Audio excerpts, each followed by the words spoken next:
Hello दोस्तों, मैं नीता शर्मा आज फिर आपके सामने हाजिर हूँ एक और नई कहानी के साथ, जिसका शीर्षक है 4 ब्राह्मण और शेर। प्राचीन भारत के एक शहर में 4 युवा ब्राह्मण रहते थे। उनमें से 3 हर तरह के शास्त्र ज्ञान में निपुण थे, परंतु उनमें व्यावहारिक ज्ञान लेश मात्र भी नहीं था। चौथा ब्राह्मण उतना ज्ञानी तो नहीं था, परंतु उसमें चतुराई कूट कूट कर भरी थी। एक दिन उनमें से एक ज्ञानी ब्राह्मण ने कहा, हमें राज दरबार में चलकर राजा के सामने अपने ज्ञान का प्रदर्शन करना चाहिए। वे हमें अवश्य पुरस्कार देंगे। तीनों ज्ञानी ब्राह्मण राजी हो गए।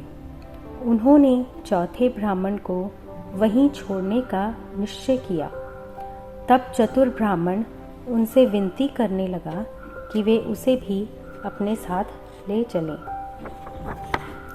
चतुर ब्राह्मण के इस तरह गिड़गिड़ाने पर उनमें से एक ज्ञानी ब्राह्मण ने अपने मित्रों से कहा, हम अपने मित्र को इस तरह दरिद्रता में जीवन यापन करने हेतु नहीं छोड़ सकते।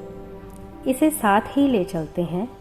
हमें जो भी पुरस्कार मिलेगा उसका थोड़ा भाग इसे भी दे देंगे।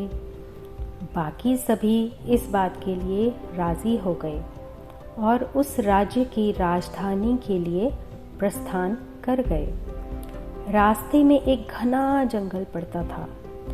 जब वे उस जंगल से गुजर रहे थे, तब उन्हें जमीन पर शेर की अस्थियां पड़ी दिखाई दी। सबसे बड़े ब्राह्मण ने उन अस्थियों की तरफ इशारा करते हुए कहा, अपने ज्ञान को परखने का ये सुनहरा अवसर है। हमें अपने ज्ञान से इस शेर को पुनर्जीवित करना चाहिए। चतुर ब्राह्मण को ये विचार पसंद नहीं आया और उसने कहा, सावधान मित्रों, इस शेर को दोबारा जीवित करने का परिणाम खतरनाक हो सकता है। सबसे बड़े ब्राह्मण ने उसका मजाक उड़ाते हुए कहा, तुम हमसे जलते हो क्योंकि तुम्हारे पास हमारे जैसा ज्ञान नहीं है जिससे तुम ऐसा कोई चमत्कार कर सको। हम अपने ज्ञान को परखने का ऐसा सुनहरा अवसर हाथ से बिल्कुल नहीं जाने देंगे। सबसे बड़े ब्राह्मण ने सभी अस्थियों को एकत्रित कर उन्हें शेर के कंकाल के उचित रूप में जोड़ दिया। सबसे बड़े ब्राह्मण की कार्यकुशलता देखकर बाकी दोनों मित्रों ने उसकी खूब प्रशंसा की, जिससे वह फूलकर कुप्पा हो गया। इसके बाद दूसरे ब्राह्मण ने इस प्रक्रिया में भाग लेते हुए मंत्र उच्चारण शुरू कर दिया। उसकी मंत्र शक्ति से उस कंकाल के ऊपर मांसपेशियां और त्वचा का आवरण चढ़ गया। चतुर ब्राह्मण आगे की प्रक्रिया शुरू होने से पहले ही भागकर एक पेड़ की सबसे ऊंची डाल पर चढ़कर बैठ गया। तीसरा ब्राह्मण प्रक्रिया में भाग लेते हुए उस मृत शेर के पास खड़े होकर कोई अनुष्ठान करने लगा। आखिरकार उसकी मंत्र शक्ति के चमत्कार से उस मृत शेर के शरीर में प्राण आ गए।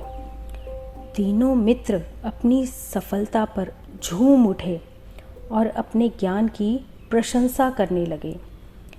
तभी वह जीवित शेर उठा और जोर से दहाड़ा। उन मूर्ख ब्राह्मणों को आने वाले खतरे का जरा भी आभास नहीं हुआ। उन्हें लगा कि उन्होंने उस शेर को पुनर्जीवित किया है, इसलिए वह उनको नुकसान नहीं पहुंचाएगा। वह शेर भूखा था। उसने अपने सामने तीनों ब्राह्मणों को खड़ा देखा। उसने दहाड़ मारते हुए उन पर छलांग लगा दी। तीनों ब्राह्मण शेर को हमला करते देखकर भौंचक्के रह गए। और उन्होंने भागने का प्रयास किया, पर उनका यह प्रयास व्यर्थ था। पेड़ पर बैठा वह चौथा ब्राह्मण उस भयानक दृश्य को देख रहा था। शेर तीनों ब्राह्मणों को मारकर खा गया। अगली सुबह चतुर ब्राह्मण को जब विश्वास हो गया कि शेर दूर घने जंगल के अंदर जा चुका है, तब वह धीरे से पेड़ से उतरा और अपने मूर्ख मित्रों की मृत्यु पर दुखी होता हुआ घर लौट गया। तो दोस्तों, इस कहानी से हमें शिक्षा मिलती है कि व्यावहारिक बुद्धि केवल किताबी ज्ञान से बहुत श्रेष्ठ होती है। तो दोस्तों, अगली बार फिर एक नई कहानी के साथ हाजिर होंगी।